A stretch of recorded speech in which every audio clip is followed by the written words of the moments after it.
Everyone, நான் நந்தி ரமேஷ் பேசுகிறேன். இந்த பதிவில் ஒரு இமோஷன், ஃபியர் அப்படின்ற இமோஷனை பற்றி பார்க்கலாம். ஃபியர் அப்படின்ற இமோஷன் வந்து 2 வேரியேஷன்ஸாக இருக்கும். ஒன்று வந்து நோன் ஃபியர், இன்னொன்று வந்து அன்னோன் ஃபியர்.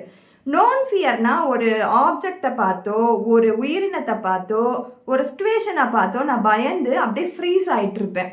ஸோ அதெல்லாம் நான் பார்த்து பயப்படுற ஒரு விஷயங்கள்.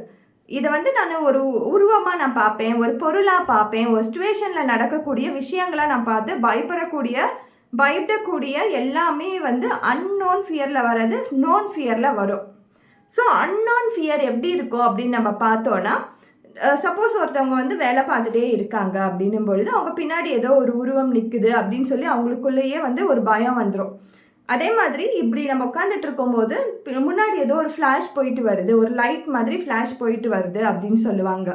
நான் தனியாக தான் இருக்கேன், தனியாக இருக்கும் பொழுதும் ஏதோ ஒரு விஷயம் என் காதில் விழுந்துக்கிட்டே இருக்குது, ஏதோ ஒரு வார்த்தைகள் கேட்டுகிட்டே இருக்குது, ஏதோ ஒரு சவுண்டு கேட்டுகிட்டே இருக்குது அப்படின்னுவாங்க. ஸோ நான் தனியாக இருக்கும் பொழுதோ ஒரு கூட்டத்தில் இருக்கும் பொழுதோ எனக்கு மட்டுமே ஒரு உருவம் தெரியுது, எனக்கு மட்டுமே ஒரு உருவம் கடந்து போகிற மாதிரி தெரியுது.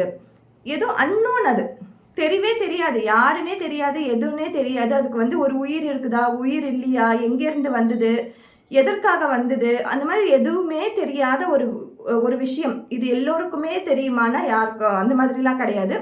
ஒரு சிலருக்கு மட்டும் நடக்கக்கூடிய ஒரு சைக்கலாஜிக்கல் ஒரு விஷயம் அது. அதை நம்ம சைக்கலாஜிக்கல் விஷயமாகவும் பார்க்கலாம், ஸ்பிரிச்சுவல் விஷயமாகவும் பார்க்கலாம். நிறைய பேர் ஸ்பிரிச்சுவலில் இருக்கிறவங்களுக்கு நிறைய பேரை நம்ம பார்த்துருப்போம். அவங்களுக்கு வந்து ஸ்பிரிச்சுவல் கனெக்ட் ஆகவே நிறைய விஷயங்கள் வந்து அவங்க பார்த்துருக்கேன்னு சொல்லுவாங்க, நிறைய விஷயங்கள் நான் ஸ்மெல் பண்ணியிருக்கேன் அப்படின்னு சொல்லுவாங்க, கேட்டிருக்கேன்னு சொல்லுவாங்க, உணர்ந்திருக்கேன் அப்படின்னு சொல்லுவாங்க. ஸோ இதெல்லாம் பார்க்கும்போது ஸ்பிரிச்சுவலாகவும் நம்ம பார்க்கலாம், அதே மாதிரி சைக்கலாஜிக்கலாகவும் நம்ம பார்க்கலாம். அது வேரியேஷன் மாறும்.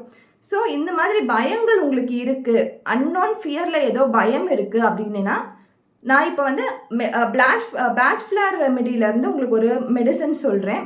இது மெடிசன் கிடையாது, ஃப்ளவர்லேருந்து எடுக்கக்கூடிய ஒரு எசன்ஸ் தான்.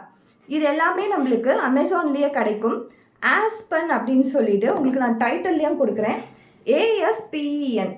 இந்த மெடிசனை வந்து, இது மெடிசன்னு சொல்லக்கூடாது, ரெமெடியை வந்து நீங்கள் கண்டினியூஸாக எடுத்துகிட்டு இருக்கும்பொழுது இந்த அன்னோன் ஃபியர்ஸ்லாம் கம்மியாகிறத நீங்கள் உணரலாம். ஒரு நல்ல ஒரு தூக்கம் வரும், மென்டல் கிளாரிட்டின்றது கொஞ்சம் கொஞ்சமாக நம்மளுக்கு வந்து அந்த பயம்ன்றது வெளியில் போய் நம்மளுக்குள்ளேயே ஒரு கான்ஃபிடென்ட் வரும், ஓவர் திங்கிங் இருக்காது. உங்களுக்கு இந்த மாதிரி பயங்கள் இருந்துச்சுன்னா கண்டிப்பாக இதை நீங்கள் ட்ரை பண்ணி பாருங்கள், ஒரு நல்ல எஃபெக்டிவான ஒரு ரிசல்ட் கொடுக்கும். தேங்க்யூ.